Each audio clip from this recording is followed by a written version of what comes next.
You could already see the arguing and the fighting starting. People had security guards, hired security guards that were standing in line with them.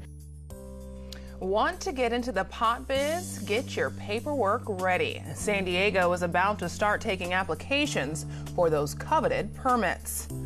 The city of Carlsbad is taking steps to stop the spread of hepatitis A, but some people say the solution could be worse than the problem. Ya no aguantaron, se les acabó el agua, se les acabó la comida. Ya no aguantaron. Mi hermano no quiso dejar a mi primo porque él se sentía muy mal y decidió ahí morir con él. And a man who's dedicated his life to helping migrants who are lost in the desert. Our special series, America's Wall, continues. KPBS Evening Edition starts right now.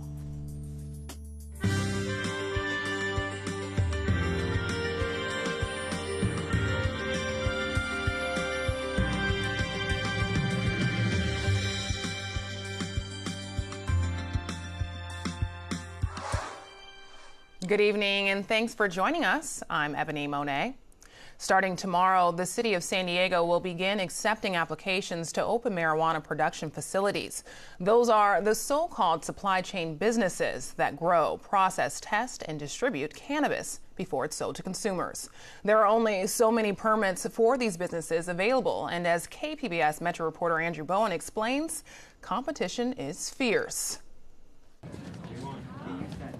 So this is the submittal initiations area of development services. Elise Lowe shows me around the department she oversees. It's in charge of permitting everything from new home construction to replacement water heaters. We take in permits all day long. They sit on the counter. They take in the permits. They set it up. They issue the permits. And this is where we'll do the marijuana production facility permits as well. In September, the San Diego City Council voted to issue up to 40 permits for cultivating, processing, distributing, and testing marijuana. Now, dozens of entrepreneurs are starting the process of applying for those 40 permits. This is the application registration for a marijuana production facility. You have to bring the ownership disclosure statement. We're only going to allow one of these tickets per premises. We don't want people coming in with multiple applications for one location. San Diego has been through a similar process before. In 2014, it started issuing permits for medical marijuana dispensaries.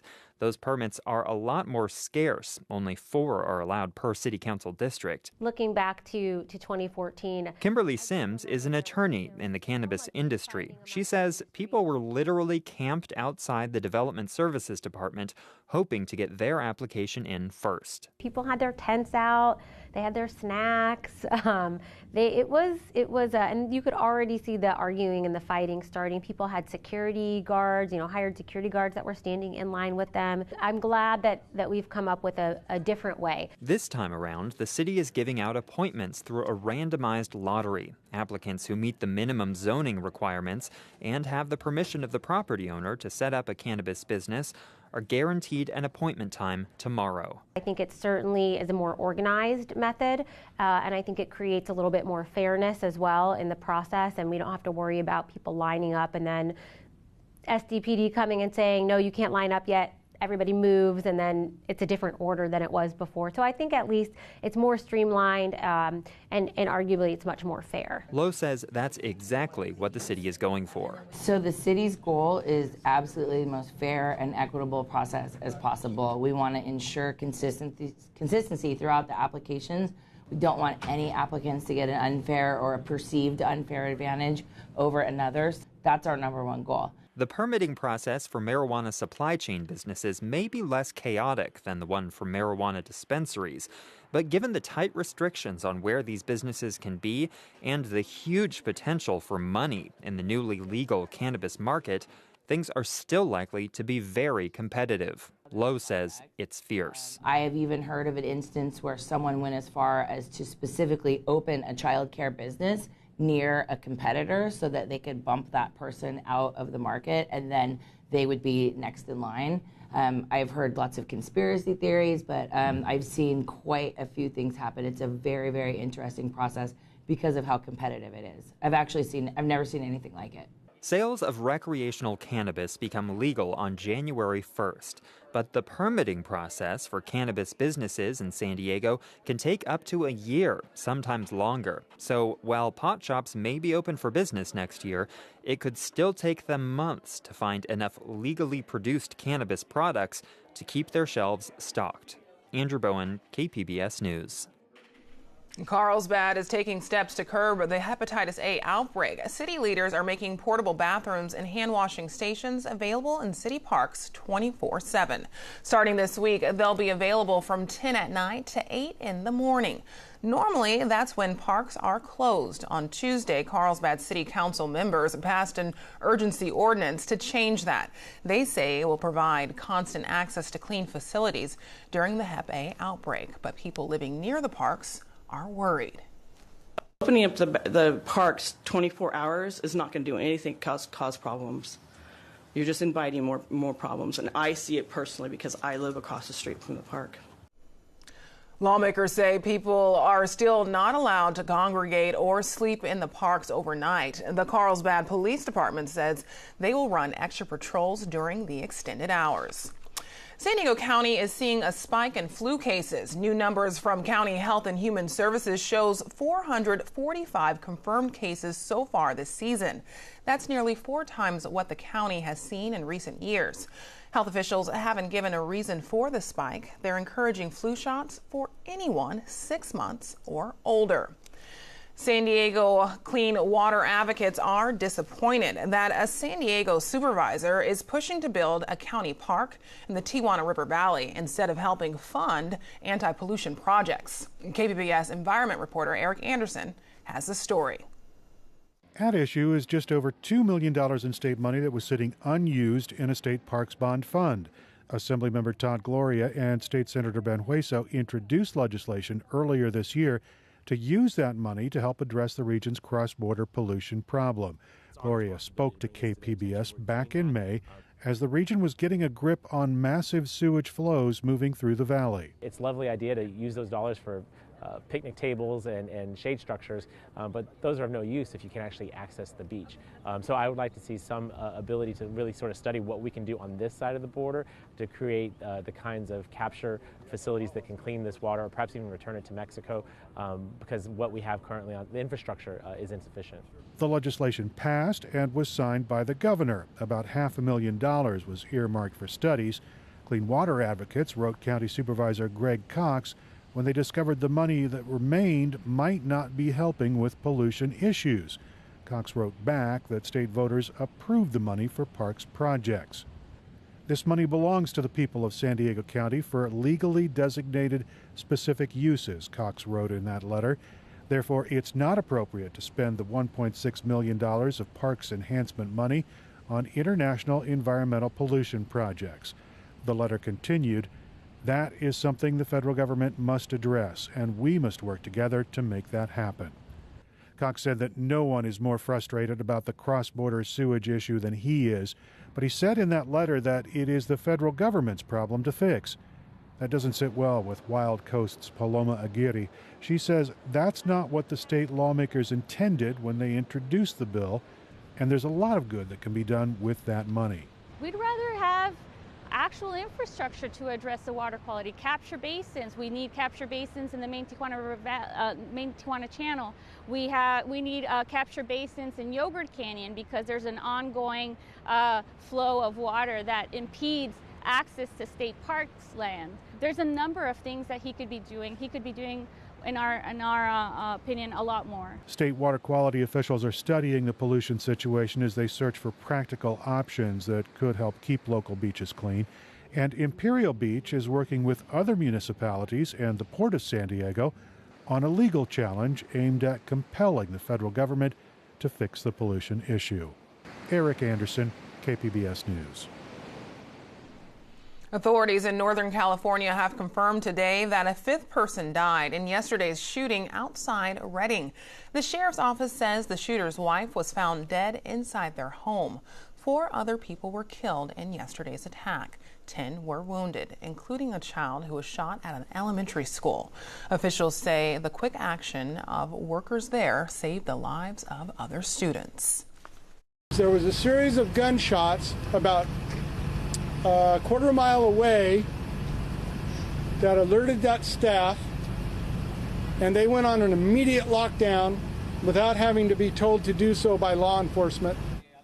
The gunman was out on bail at the time of the attack after being charged with stabbing a neighbor earlier this year. He was killed by police.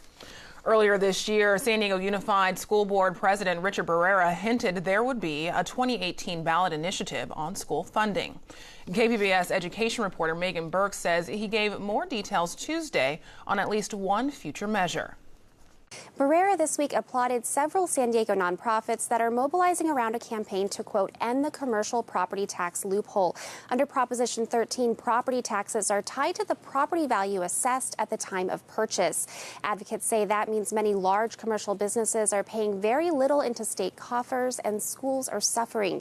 Trustee John Lee Evans recently broke down San Diego Unified's budget woes.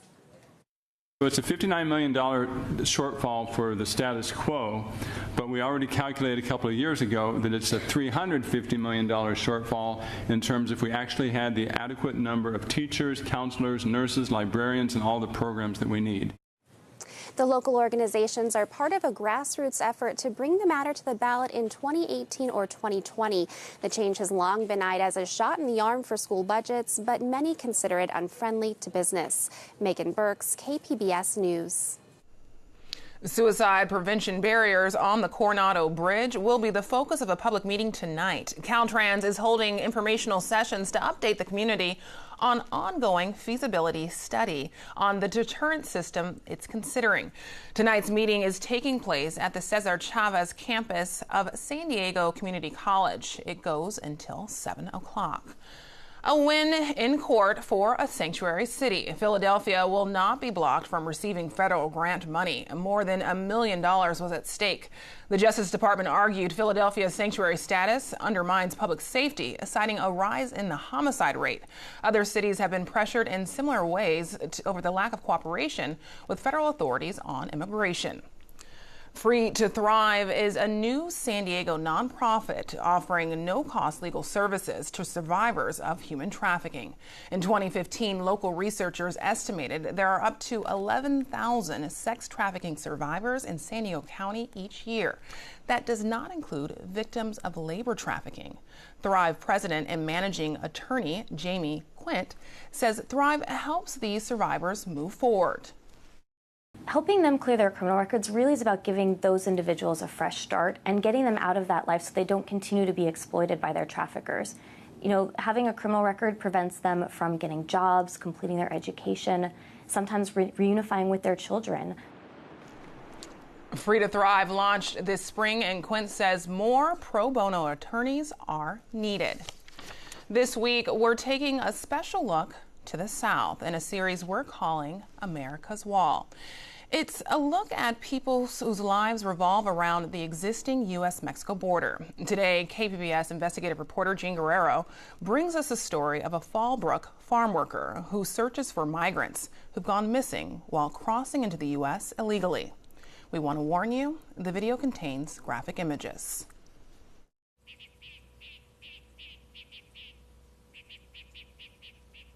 Mi hermano se cruzó en el 2009 aquí por el área donde estamos ahorita, por Sonoita. Ellos caminaron 5 días, ya no aguantaron, se les acabó el agua, se les acabó la comida, ya no aguantaron. Mi hermano no quiso dejar a mi primo porque él se sentía muy mal y decidió ahí morir con él. Se me acabaron ilusiones, se me acabaron pues ambición de tener cosas, se me acabó todo completamente. Esas ganas de luchar por la vida, de ser alguien en la vida, se me acabó porque yo quería dedicarme a esto para ayudar a la gente que sufre en ese momento. Soy presidente del grupo de búsqueda y rescate Águilas del Desierto. Águilas del Desierto es un grupo de voluntarios, es una organización no lucrativa que ayudamos a buscar personas perdidas que vienen cruzando la frontera, ya sea que los dejes por ciertas circunstancias no aguantan la travesía y los abandona el coyote, que ya no aguanten, los deja porque pues ya no tienen agua, ya no tienen fuerzas.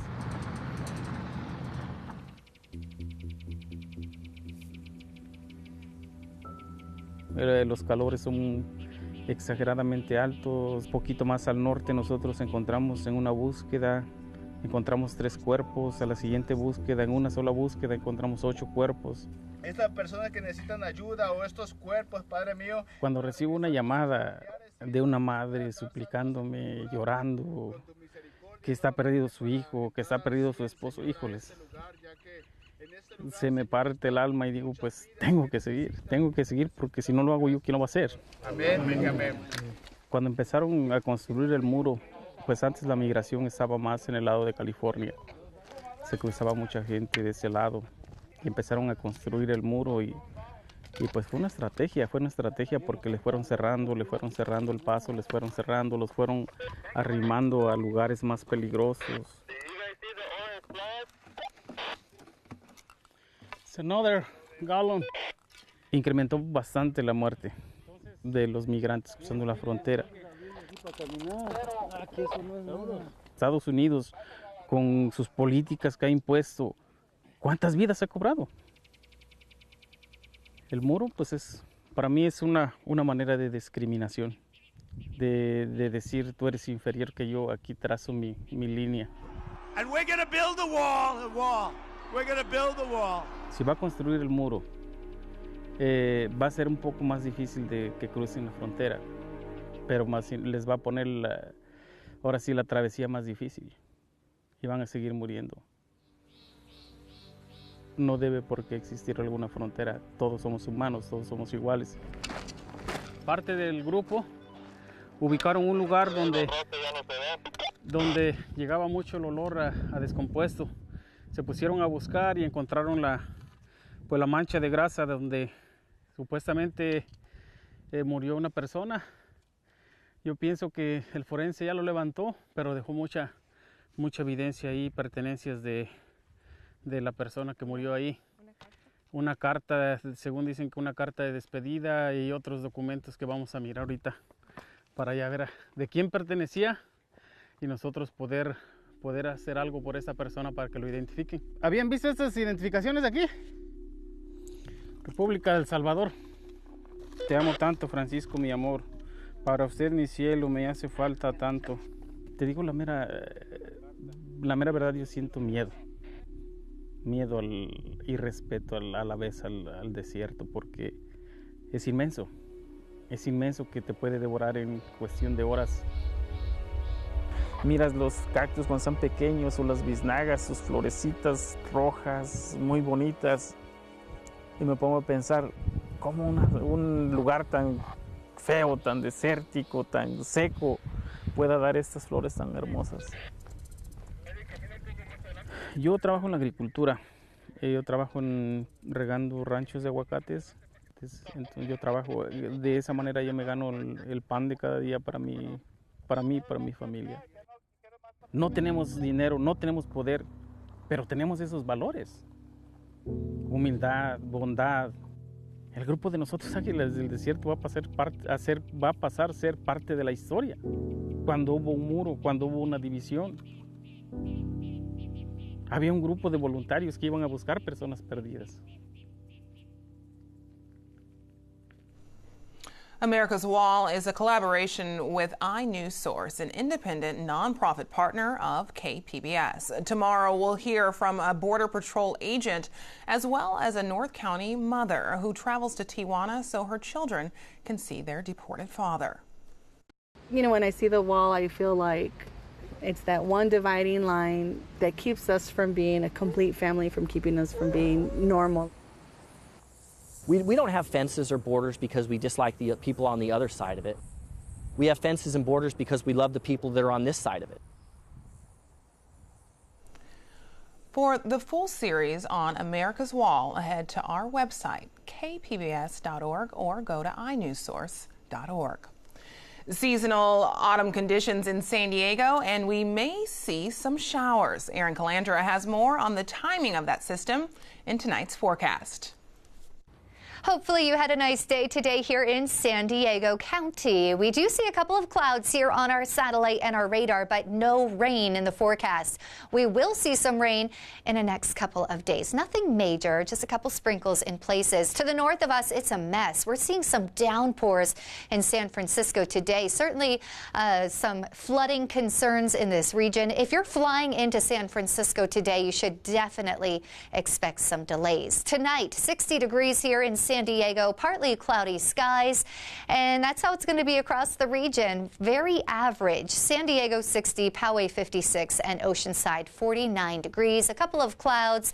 Borrego Springs 60 degrees, Alpine 52, and Chula Vista 57 degrees. Thursday, we're going to see some rain moving a little bit closer to us. Still, we're going to stay dry for now. So nice conditions here, but again, it's going to be very windy. We're going to see snow in the mountains and rain to the north. Here we are in San Diego County. Our high temperatures for tomorrow: Oceanside 76, Poway 84, Chula Vista 77, and San Diego 76. Alpine 79, Mount Laguna coming in at 65 degrees. Friday, that's when we could see a couple of showers, an increase in cloud coverage, 72 degrees, so it's going to become a little bit cooler. Saturday, we dry out, temperatures at 73 with sunshine. Sunday, pretty nice, and then Monday, it's going to become cloudy. Friday, inland, again, showers, 77 degrees, so a few degrees cooler, but by Saturday, it's dry, 81 degrees. And in the mountains, some showers on Friday. Temperatures drop to 58 degrees. Saturday, we'll have sunshine, but it's still going to remain cool at 58. And in the deserts, partly sunny and nice the whole week long. Temperatures dropping down to those 70s Friday through Sunday. For KPBS News, I'm Erin Calandra. Today is America Recycles Day, and I Love a Clean San Diego is using it as a way to educate everyone on what should go in the blue bin. Countywide, the average person throws away more than 5 pounds of trash per day. From coffee cups to plastic containers, I Love a Clean San Diego showed us some common items and what to do with them. People get caught up a little bit with the plastics, so anything that's a hard plastic that if you try to squish it in your fist and it doesn't lose its shape can be recycled. And I know our Starbucks friends will be sad to hear this, but because this is a paper cup, it has a lining and it's mixed material, it cannot be recycled. A study in 2015 showed 76% of the material dumped at the Miramar landfill could have been recycled. A major scientific step. For the first time, scientists have tried to edit DNA inside a human body. The experiment was done Monday in an effort to cure disease. AP reporter Kathy Young has the story. After 26 operations, Brian Mado has already defied the odds. It seemed like I had a surgery every other year of my life. The 44-year-old from Phoenix is one of the oldest people with Hunter syndrome, a rare genetic disorder. People with it often die before they reach their teens. I've lived so long that I'm pretty happy I've gotten this far. I've seen a lot. I've done a lot of things. On Monday, at UCSF Benioff Children's Hospital, Oakland, Mado also became the first patient in a groundbreaking experiment. Gene therapy is, I've been waiting for that my whole life. What looks like a regular IV drip was actually the first time in the world scientists tried editing genes inside someone's body. It truly is the beginning of a new chapter. To try to cure a disease using a gene editing tool called zinc fingers. Dr. Chester Whitley is leading one of the studies.